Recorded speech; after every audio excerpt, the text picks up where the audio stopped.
दोस्तों, आपने एकलव्य का नाम तो सुना ही होगा। आज मैं आपको एकलव्य की कहानी सुनाने जा रहा हूं।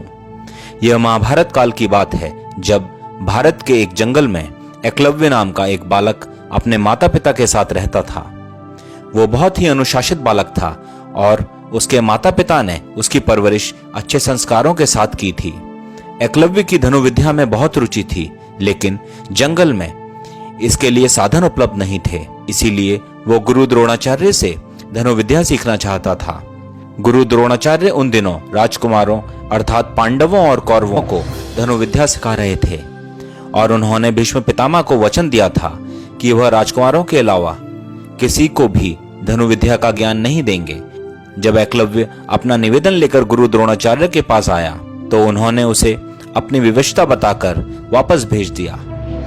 इस पर एकलव्य बहुत दुखी हुआ, लेकिन उसने यह प्रण लिया कि वो द्रोणाचार्य को ही अपना गुरु बनाएगा।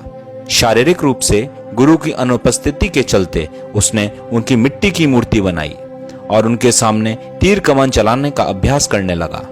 देखते ही देखते वह एक उम्दा धनुधारी बन गया। एक दिन की बात है, जब गुरु द्रोणाचार्य अपने शिष्यों के साथ धनुर्विद्या का अभ्यास करने जंगल की ओर आए। उनके साथ एक कुत्ता भी आया था।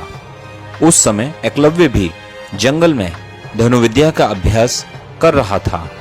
ऐसे में जब कुत्ते को जंगल के एक ओर से आवाज आई तो वह उस ओर जाकर भौंकने लगा, जिससे एकलव्य की एकाग्रता भंग होने लगी। इस वजह से कुत्ते को चुप करवाने के लिए एकलव्य ने उसके मुंह पर कुछ इस प्रकार बाण चलाए कि उसका भौंकना भी बंद हो गया और उसको कोई चोट भी नहीं आई। कुत्ता वापस द्रोणाचार्य के पास भाग गया। जब गुरु द्रोणाचार्य ने कुत्ते को देखा तो उनको अपनी आंखों पर विश्वास नहीं हुआ और उन्होंने सोचा कि इतना अच्छा धनुधारी कौन है जिससे धनुष बाण की ऐसी विद्या आती है। जब उन्होंने जाकर देखा तो उनके सामने हाथ में धनुष लिए एकलव्य खड़ा था। अपने गुरु को देखकर एकलव्य ने उन्हें प्रणाम किया। गुरु द्रोणाचार्य ने उससे पूछा कि उसने यह विद्या कहां से सीखी। तो एकलव्य ने बताया कि वह किस प्रकार उनकी मूर्ति के सामने प्रतिदिन अभ्यास करता है। यह सुनकर द्रोणाचार्य आश्चर्यचकित हुए। दरअसल गुरु द्रोणाचार्य ने अर्जुन को वचन दिया था कि उससे बेहतर धनुधारी कोई नहीं होगा, लेकिन एकलव्य की विद्या उनके इस वचन में बाधा बन रही थी। ऐसे में उन्हें एक युक्ति सूझी। उन्होंने एकलव्य से कहा, वत्स, तुमने मुझसे शिक्षा तो ले ली, लेकिन मुझे गुरु दक्षिणा में अभी तक कुछ नहीं दिया। आदेश करें गुरुवर, आपको दक्षिणा में क्या चाहिए? एकलव्य ने कहा।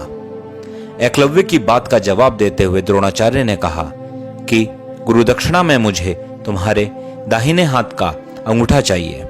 यह सुनकर एकलव्य ने तुरंत अपनी कृपाण निकाली और अपना अंगूठा काटकर गुरु द्रोणाचार्य के चरणों में रख दिया। इस घटना की वजह से एकलव्य का नाम एक आदर्श शिष्य के रूप में आज भी याद किया जाता है।